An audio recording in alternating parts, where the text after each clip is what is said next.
Hantu kakek Daiji, pemilik kafe Cherry. Suatu hari, ada sebuah kafe di pinggiran kota Sakura. Saat itu, pengunjung lumayan ramai. Tidak seperti biasanya. Kakek Daiji, pemilik kafe, ada di lokasi. Awal cerita, ada 4 orang pemuda yang sedang berpesta ketika sedang asik-asiknya. Tanpa disadari, minuman mereka sudah habis.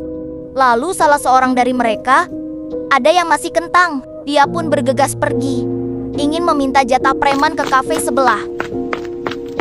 Sesampainya di kafe, dia langsung menuju kasir untuk meminta sejumlah uang.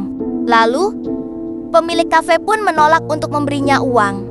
Pemuda itu pun marah dan mengancam akan membunuh si kakek jika tidak memberi uangnya.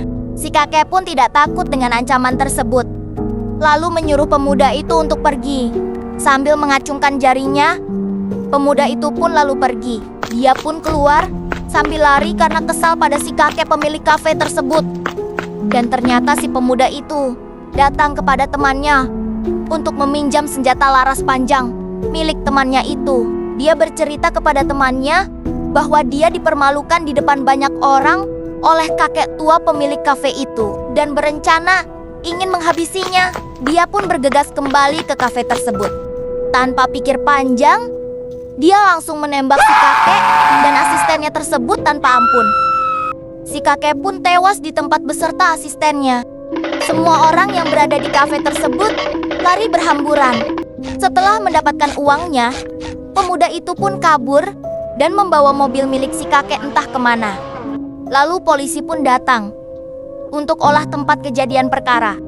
Setelah kejadian itu, hantu si kakek pun selalu gentayangan dan menakut-nakuti orang yang lewat depan kafe tersebut. Sampai-sampai ada yang kehilangan nyawa karena saking takutnya melihat wujud si kakek. Sepertinya ada yang tidak beres, Yuta. Aku rasa seperti itu. Ayo kita cari tahu Kak Yuta agar hantu si kakek tidak gentayangan lagi. Baiklah kalau begitu. Aku akan coba panggil arwah si kakek terlebih dahulu. Tetapi, bantu aku ya teman-teman dengan cara like dan subscribe. Oke, baik Kak. Ayo teman-teman bantu Kak Yuta agar dapat memanggil arwah si kakek dengan cara like dan subscribe. Baiklah kalau begitu. Aku akan menyiapkan sesajennya terlebih dahulu. Oke, selesai. Kita tunggu sampai hantu si kakeknya muncul. Mana hantunya, Kak? Udah lama begini hantunya belum muncul juga. Biasanya usahaku tidak pernah gagal, Mio. Apa jangan-jangan ada yang belum subscribe ya? Ayo teman-teman bantu Kak Yuta. Itu hantunya sudah muncul, Yuta. Ada apa kau memanggilku?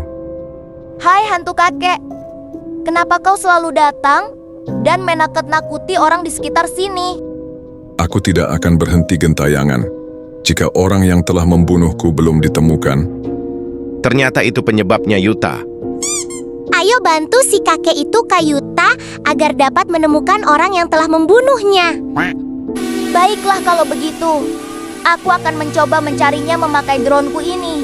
Ayo drone kesayanganku, cari tahu keberadaan orang itu.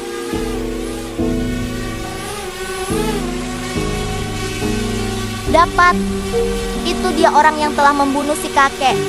Dia berada di depan ruko samping jalan. Baik, terima kasih. Aku akan segera membalaskan dendamku. Ternyata kau ada di sini, dasar pembunuh. Kenapa kau bisa tahu keberadaanku? Itu bukan urusanmu, Kisanak. Sekarang kau rasakan ini. Tidak, jangan bunuh aku. Aku masih ada cicilan pay later. Tidak peduli, kau rasakan ini sekarang. Dan pada akhirnya, si kakek pemilik kafe pun berhasil membalas dendamnya.